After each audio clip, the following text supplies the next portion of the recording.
You hear the train before you see it for a very physical reason. You have been misunderstanding one of the most ordinary experiences of your life for as long as you have been alive. And the misunderstanding is so quiet and so comfortable that it is probably never once occurred to you to look at it directly. Here is what actually happens when a train approaches.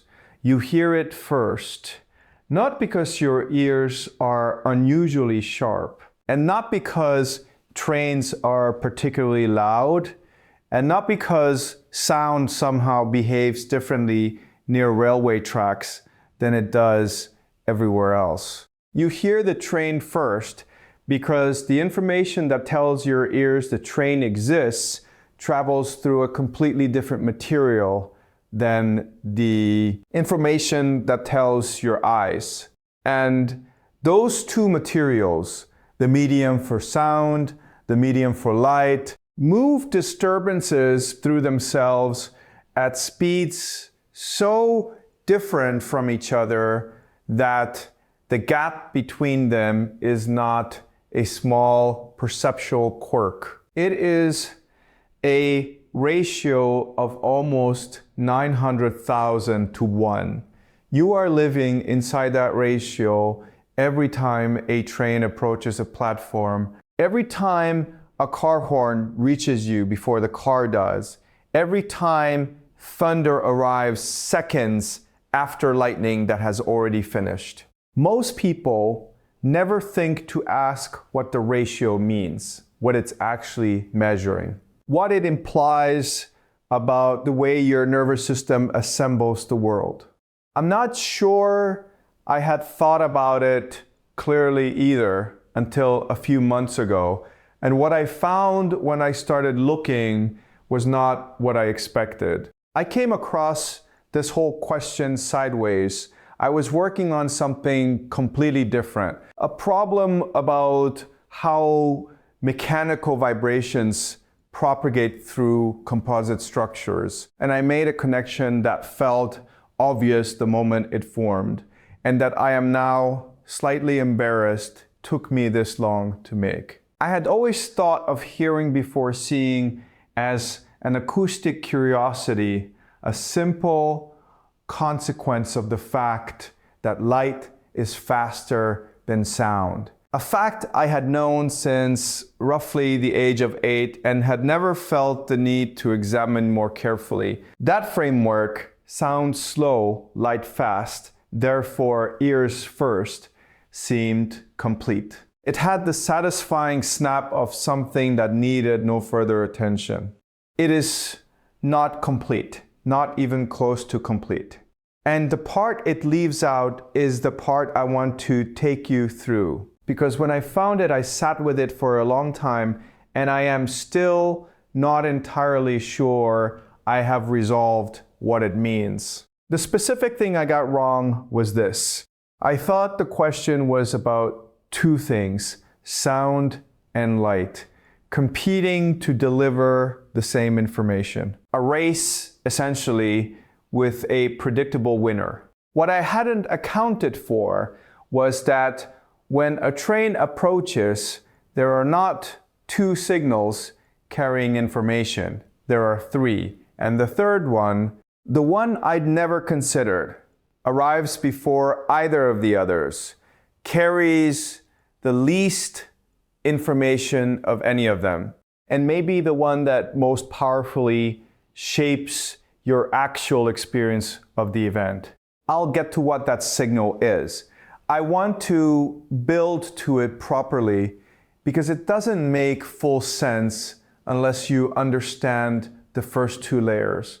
Here is the shape of what I want to cover. First, the standard account, the sound versus light story that most people carry. It's not wrong. I want to be clear about that before I complicate it. It's incomplete in a very specific direction. Second, what the physics of sound propagation actually says, which is both more interesting and more strange than the standard account suggests, and which contains within it a set of numbers that, once you see them together, produce a kind of quiet shock. Third, and this is where the standard account doesn't go at all, a different kind of signal traveling through a different material entirely, at a speed that sits between the first two, carrying a kind of information that your brain doesn't classify as sound, what that third signal is, why it arrives first, and what your nervous system does with it. That's the question I couldn't stop pulling at. And I'm not going to tell you yet what I found at the end of it, because I need the first two layers in place before the third one lands correctly. There is one piece of vocabulary I'll need, and I want to introduce it before I define it. Propagation medium. I'm going to use it as though it's obvious for the next few sentences and then explain what I mean precisely. Bear with that for a moment. The standard account goes like this. Light travels at approximately 299 million meters per second in air, effectively for any distance a human being can directly observe, instantaneously. Sound travels at 343 meters per second through air at room temperature. The ratio between those two speeds is about 874,000 to 1. What this means in practice: if a train is 500 meters away, the light it reflects reaches your eyes in roughly 1.7 microseconds after leaving the train's surface. The sound from its horn reaches your ears in about 1.46 seconds. You see the train essentially at the same moment as the light leaves it. You hear it a second and a half later. The gap between those two arrivals, that's what you experience as hearing before seeing. This is correct. Every number in it is accurate. But here's what it's actually explaining: why sound arrives at your ears later than light arrives at your eyes. That is not the same question as why you hear the train before you see it. And the reason those two questions are different is the concept I just introduced and didn't yet define. A propagation medium is the material through which a wave moves. Sound is not a thing that travels through space. It's a disturbance that passes through matter. One molecule bumps the next, which bumps the one after that, and so on outward from the source in all directions simultaneously. The speed of that cascade depends entirely on two properties of the material it's moving through: how tightly the molecules are packed together and how strongly those molecules are bonded to each other. These two properties together determine what physicists call the elastic modulus of the material, a measure of how forcefully a substance resists being compressed or deformed. The higher the elastic modulus, the faster the cascade moves, the faster sound travels. In air at room temperature, the molecules are spaced widely apart and bonded weakly to each other. Sound moves through air at 343 meters per second. In water, the molecules are much closer together and more tightly connected. Sound moves through water at about 1,480 meters per second, more than 4 times faster. In steel, the molecules are extremely close together, held by metallic bonds with very high elastic stiffness. Sound moves through steel at approximately 5,000 960 meters per second, 17 times faster than through air. Now, the rails of a train track are made of steel. The train is at every moment in direct physical contact with those rails. This is the thing the standard account quietly sidesteps. There are not one but two separate acoustic signals generated when a train moves. The first travels through the steel of the track at 5,960 meters per second. The second travels through the air surrounding the track at 343 meters per second. If the train is 500 meters away, the rail-borne signal arrives in approximately 0.084 seconds. The airborne signal takes about 1.46 seconds. These are not the same signal arriving at different times. They are physically distinct events, encoding the same source information, propagating through different materials under completely different mechanical conditions. The difference between their arrival times at 500 meters distance is roughly 1.37 seconds. That is not a small number. That is a perceptible gap. You could clap your hands twice in that gap. Here's the thing though, and this is where I need to correct something I was about to imply. The rail-borne signal does not arrive at your ear as a conventional sound, unless you have your ear pressed against the track.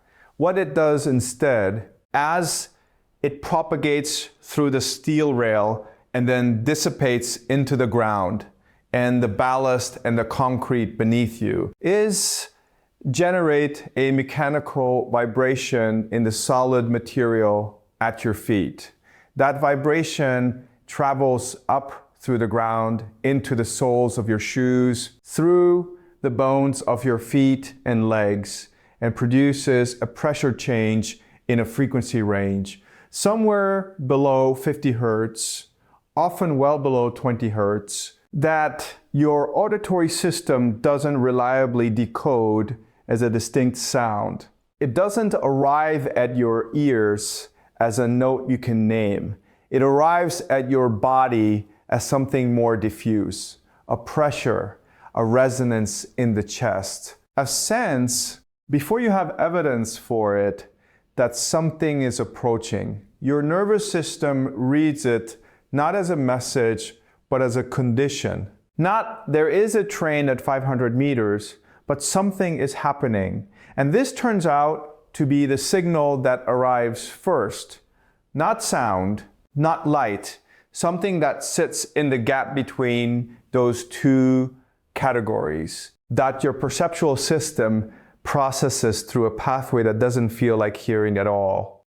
I want to come back to what exactly that means. But first, I need to explain one more thing about the airborne signal, the one that arrives second. Because without understanding what it carries, the comparison to the third signal doesn't make sense. When a train moves toward you, it does something to the sound waves it generates that a stationary source does not. The train emits sound in all directions simultaneously as concentric spheres of compressed and rarefied air spreading outward from every point on its surface. If the train were stationary, those spheres would expand evenly, and an observer on either side would hear the same frequency.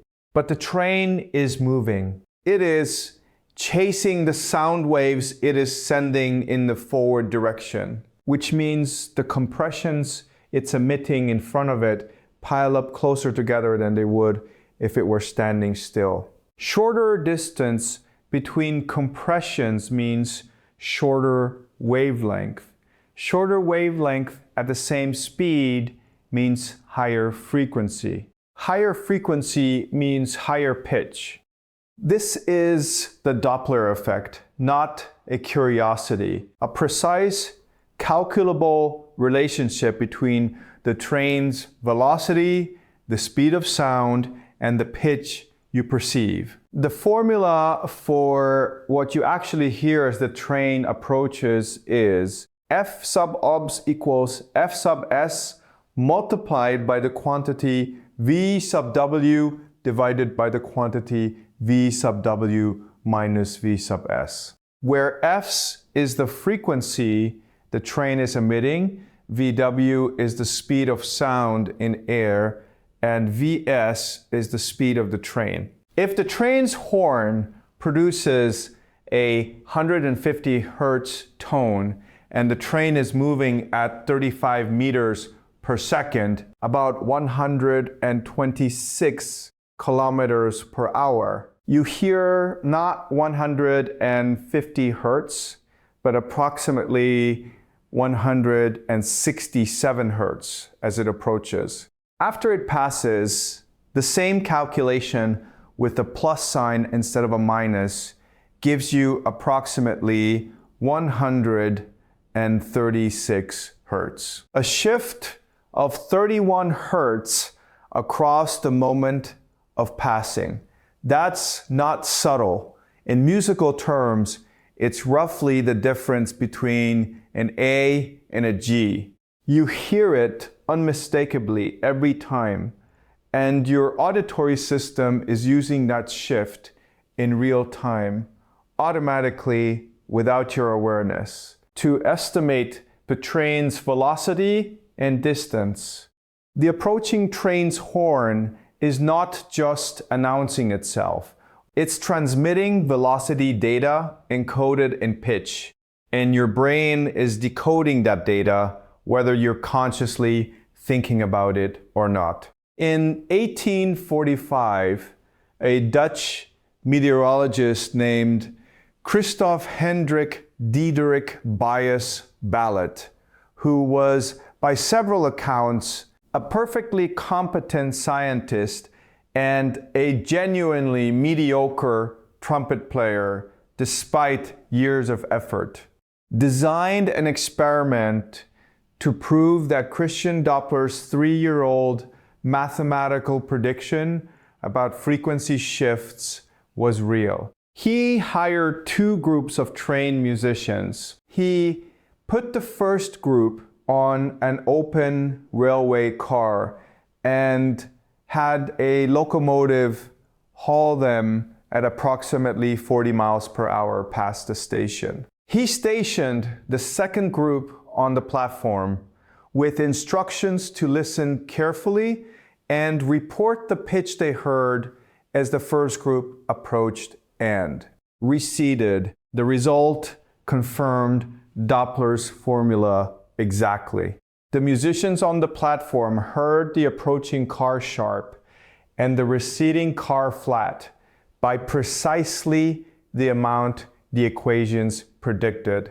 One of the strangest and most useful ideas in wave physics was confirmed by brass players on a moving train, reported by a man who couldn't play his own instrument particularly well.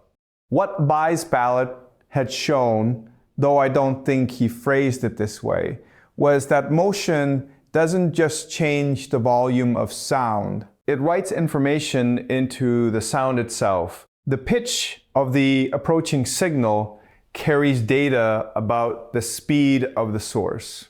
And your auditory system has been reading that data your entire life. So now we have the full picture, or what I thought was the full picture until I kept going. You're probably expecting at this point for me to start closing things down, to bring the 3 signals together into a tidy account of why you hear the train before you see it. I thought so too at roughly this stage in the research. But the question I couldn't shake was smaller and more uncomfortable than any of the physics I've described so far. Here it is. Of the three signals, the ground vibration, the airborne sound, the light, you experience them in reverse order of the information they contain. The first signal to reach you, the ground vibration, carries the least information.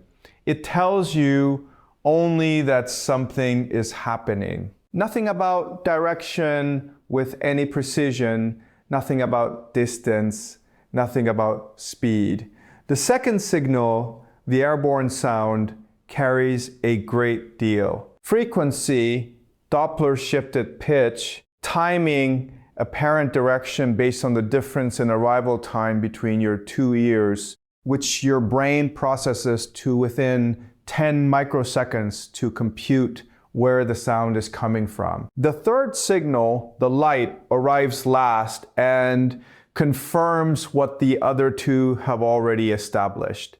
By the time you see the train, your nervous system has already assembled, from acoustic data alone, a working model of the train's position, velocity, and trajectory. And what your eyes give you when they finally receive the light is not new information. It is confirmation. This is a little like, and the analogy is going to break down in a moment, which is actually the useful part of it. Receiving three dispatches from the same source. In order of decreasing reliability and then making a decision before the most reliable one has arrived. The ground vibration is a rumor. Something is coming. The airborne sound is a credible report. This is what's coming at this speed in this direction. The light is a photograph. Here is what it actually looks like. You act on the rumor before the report arrives. You've committed to the interpretation, train incoming close, before the photograph has been taken. The part where the analogy breaks is this. In the analogy, the three dispatches are consciously received and consciously weighed. In the actual perceptual event, two of the three signals never reach your conscious awareness as distinct pieces of information. The ground vibration doesn't feel like receiving a message. It feels, if it feels like anything at all, like a change in the quality of the moment. A kind of ambient urgency that arrives before you have anything to point to. Traditional communities who lived near rail lines knew this. Victorian railway workers documented it. Engineers who built the early networks understood that workers could feel a train before they could hear it in the air. It was considered operational knowledge, known, filed, and then largely forgotten as something that didn't seem to need formal investigation because it seemed so self-evident. But self-evident is not the same as understood. The specific frequency range at which this ground-borne vibration operates, roughly 1 Hertz to 50 Hertz, depending on the train's speed, mass, and the condition of the track, overlaps almost precisely with the frequency range at which the human vestibular system is sensitive. Your vestibular system is not an ear. It's the structure in your inner ear responsible for balance, for your sense of your body's position in space, for your awareness of acceleration. Research in the early 2000s demonstrated that the vestibular system is genuinely sensitive to infrasonic stimulation. Not just to the movements of your head, but to low-frequency pressure changes in the air and mechanical vibration transmitted through solid contact. In other words, the ground vibration from an approaching train is not just felt in your feet. In conditions of sufficient magnitude, it is processed partly by the same system that keeps you upright, that tells you when you are moving. That generates the unmistakable sense of standing in a moving vehicle.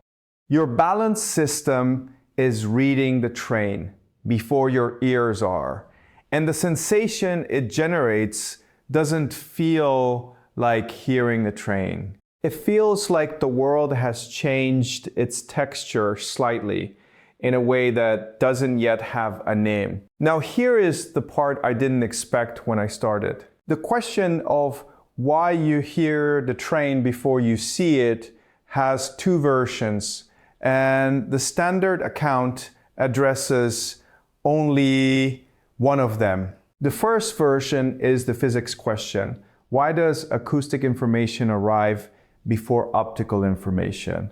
The answer is clean. Sound is slow, light is fast, the ratio is 874,000 to 1. You experience the lag. Fine. The second version is the perceptual question. What does hearing before seeing actually mean? Given that by the time your auditory cortex registers and consciously processes the airborne sound, your body has already been processing the ground signal for potentially more than a second. The perceptual question doesn't have a clean answer. It runs into territory that is not physics. It's the question of what constitutes perception, what constitutes awareness, what the relationship is between a signal being processed by your nervous system and that signal being something you know about. These are questions that cognitive science and neuroscience have been circling for decades without arriving at anything resembling a consensus. Here is what makes the question specifically strange. The ground vibration reaches your nervous system before the airborne sound reaches your auditory cortex. Your body has already responded to the train, has already made subtle postural adjustments, has already changed the calibration of your vestibular system before you hear anything. In what sense have you not already perceived the train at that point? In what sense is the moment of hearing the moment when you consciously register the airborne sound, the actual beginning of your perception of it? The thing that most people point to as the beginning, the moment when they think, there's a train, may actually be late in the process. The nervous system was already committed. This is a little like asking when a decision happens. Is the decision made when you become aware of making it? Or when the neural process that produces the decision begins? There's research suggesting these two moments can be separated by as much as several hundred milliseconds. The awareness of deciding arrives after the deciding. If that's true in decision making, what does it mean for perception? What does it mean to hear something? I don't have an answer to that. I have a better sense of the shape of the question than I did when I started, and I'm not sure the shape is reassuring. What I find myself left with is this: the experience of standing at a railway crossing and becoming aware of a train. What feels like a single coherent event, a moment of noticing, is almost certainly not a single event at all. It's a layered accumulation of signals, arriving through different materials at different speeds, processed by different systems at different levels of your nervous system, assembled by your brain into something that feels unified and immediate. And now the ground tells your balance system first The air tells your ears second. The light tells your eyes third. Your consciousness reads the result of all three processing streams and presents it to you as a single moment of perception. The train was never announced to you. It was reconstructed from evidence. And you are always, in every perceptual moment, a fraction of a second behind the evidence. I keep coming back to what that means. Not for trains, not for railway physics, for the ordinary experience of standing somewhere and believing that what you perceive is what is actually there right now in real time. The ground signal reaching your vestibular system before your auditory cortex fires, that gap is small, on the order of fractions of a second, but it's real. And the question of what you knew and when and through what channel and whether the channel matters to the concept of knowing, that question doesn't belong to physics anymore. It belongs somewhere else. And that somewhere else doesn't have the clean edges that physics has. The numbers stop being helpful at a certain depth, which is itself a strange thing, because I started here with a problem that seemed like it was entirely about numbers. So I find myself back at the platform where I started. The train is still coming. The steel is carrying it at 5,960 meters per second, long before the air does. The Doppler shift is encoding its speed and pitch, and your auditory cortex is decoding that encoding automatically without your permission. Your balance system registered something before any of that, and somewhere in the stack of those three arrivals, the body's rumor, the ear's report, the eye's confirmation is what you call the moment you became aware of the train. I understand that moment better now in the ways that can be made precise. The ways that can be made precise are harder than they were before I started looking. That's usually what happens when you follow something far enough in. The mechanism gets clearer. The question underneath it gets darker. I think that's the honest place to stop for now.